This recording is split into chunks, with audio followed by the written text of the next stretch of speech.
ये एक और क्वेश्चन है, इसमें हमने क्या प्रूव करना है, इसमें हमने ये प्रूव करना है कि कंसिस्टेंट एस्टिमेटर है। जो इसमें गिवन इन्फॉर्मेशन है वो ये कि थीटा है जो वो अनबायस्ड एस्टिमेटर है थीटा का, और वेरिएंस जो है हमारे पास वो 0 के इक्वल है, एन अप्रोच टू इन्फिनिटी कर रहा है। अब जब उन्होंने हमें खुद बताना है कि वेरिएंस जो है वो इज इक्वल टू 0 है, जब वेरिएंस हमारे पास 0 के इक्वल है तो हमने उसको शेबिशेफ इनइक्वालिटी में ले जाना है। इस शेबिशेफ इनइक्वालिटी हमारे पास क्या है, वो हमारे पास ये होती है कि y माइनस म्यू और फिर आगे ग्रेटर देन के सिग्मा स्क्वायर, और ये मतलब हमारे पास पूरी स्टेटमेंट है, ये आपने ऐसे याद करनी होती है। अब इसको हम अपने क्वेश्चन के अकॉर्डिंग लाना चाहें तो हम कैसे लाएंगे कि y की जगह हमारा क्या आ जाएगा, थीटा हैट आ जाएगा, और ये म्यू की जगह हमारे पास क्या आ जाएगा, थीटा आ जाएगा, वो हमने रिप्लेस कर दिया यहाँ पर, ठीक है। के वैसे कांस्टेंट है तो हमने के ही रहने दिया। अब सिग्मा स्क्वायर की जगह हमने वेरिएंस थीटा हैट पुट कर दिया अंडर रूट के साथ, ठीक है, क्योंकि यहाँ पर उन्होंने वेरिएंस दिया हुआ है तो इसका अंडर रूट लेके वो हमने यहाँ पर लिख दिया। अब यहाँ पर देखें ये वाली जो टर्म है ये हमारे पास होती है बेसिकली एरर के इक्वल, तो हमने इस टर्म को एरर के इक्वल लिख दिया है, जो कि हमारे पास इस तरह आ गई है, ठीक है। क्योंकि हम कंसिस्टेंसी में भी जब इसके प्रूव वो दो मैंने बताया था कि ये दो इसकी प्रॉपर्टी हैं, एक मिनट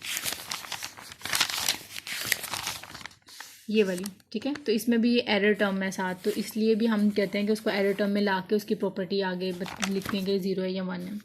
सिर्फ हमने कंसिस्टेंसी तो चेक करनी है, तो हमें उससे कोई फ़र्क नहीं पड़ता कि क्वेश्चन किस वे में जा रहा है, कहाँ नहीं जा रहा, बस हमें आंसर चाहिए होते हैं।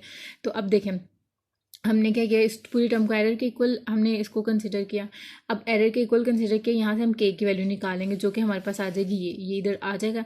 के को रिप्लेस कर दिया यहाँ पर भी और यहाँ पर भी। जब यहाँ पर रिप्लेस करेंगे तो देखिए यहाँ पर हमने रिप्लेस किया के की वैल्यू, तो ये वाला और ये वाला कट जाएगा, खाली ई रह जाएगा। जब यहाँ पर किया के स्क्वायर में पुट किया तो वो ई स्क्वायर नीचे आ गया, और वेरिएंस अंडर रूट में था तो उसका अंडर रूट कट होके ऊपर यहाँ पर आ गया। अब यहाँ पर देखें कि हमने ये पढ़ा था कि जब हमारे पास एरर लेस देन हो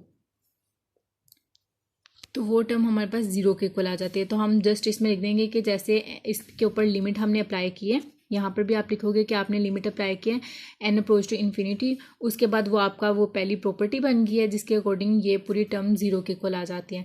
तो आपने जस्ट वो लिख देना, ये देखें ये लिखी हुई है, ये आपने काम करना है कि वो 0 अप्रोच करेगा जब एन अप्रोच टू इन्फिनिटी होगा, तो ये हमारे पास कंसिस्टेंट एस्टिमेटर है। अब जो नेक्स्ट क्वेश्चन है ये भी इससे मिलता जुलता है, इसकी आपने कैसे ध्यान रखना है, इसको आपने इस तरह से याद रखना है कि इसमें हमें वेरिएंस 1 दिया गया, अगर वेरिएंस 0 दिया जाता तो हमने क्या करना था, शेबिशेफ इनइक्वालिटी की तरफ अप्रोच कर जाना था। अब यहाँ पर उन्होंने खुद बताया कि मीन 0 है, मीन जो मर्जी हो उससे कोई फ़र्क नहीं पड़ता, वेरिएंस पे हम डिपेंड कर रहे थे। वेरिएंस हमारे पास क्या 1 है। अब रैंडम वेरिएबल के अकॉर्डिंग हमारे पास जो इनइक्वालिटी बनी है वो हमारे पास ये बनी है। ये हमने कौन सी वाली ली है, ये वाला हमने यहाँ पर ये वाली प्रॉपर्टी, इसको मतलब हमने थीटा हैट माइनस थीटा लिया और ये पूरी टर्म लिया ताकि वो हमारे पास 1 के इक्वल आ जाए और हम कह देंगे ये कंसिस्टेंट है। अच्छा देखिए ये हमने प्रोबेबिलिटी इसकी लिखी।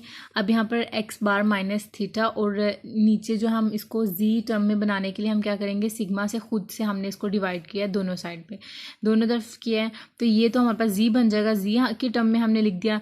और यहाँ पर हमारे पास अब देखिए यहाँ पर जी की तरफ लाने का एक और जो पर्पज़ था वो हमारे पास ये था कि ये हमारे पास नॉर्मल डिस्ट्रीब्यूशन को अप्रोच करा है। नॉर्मल डिस्ट्रीब्यूशन में आपको पता होता है कि जो प्रोबेबिलिटी है अगर वो minus infinity to positive infinity आ जाए तो वो हमारे पास 1 होती है, ठीक है। एक तो ये वजह भी थी क्योंकि उन्होंने खुद क्वेश्चन में नॉर्मल डिस्ट्रीब्यूशन बताया हुआ, तो आपने इसको इस मेथड से करना है।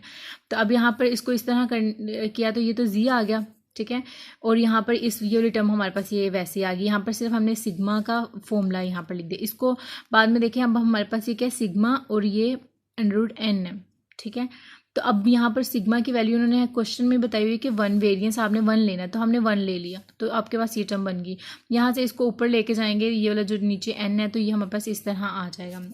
इसके बाद क्या करेंगे कि -n से मतलब ये वाली इस टर्म से लेके इस टर्म तक है, तो हमें पता है कि माइनस इन्फिनिटी से पॉजिटिव इन्फिनिटी तक जो हमारे पास लिमिट होती है वो 1 के इक्वल आती है जब n अप्रोच कर जाता है इन्फिनिटी को। मतलब यहाँ पर n इन्फिनिटी को अप्रोच कर गया, यहाँ पर भी n इन्फिनिटी को अप्रोच कर गया, हमने अप्लाई किया ना लिमिट, तो ये यहाँ पर इन्फिनिटी को किसी के साथ भी मल्टीप्लाई करो क्या आता है, इन्फिनिटी आता है। इधर भी इन्फिनिटी आ जाएगा, इधर पॉजिटिव आ जाएगा, इधर नेगेटिव आ जाएगा, तो ये टर्म बन जाएगी। इसके बाद हम लिख देंगे ये 1 है, तो प्रूव हो गया कि ये हमारे पास कंसिस्टेंट एस्टिमेटर है।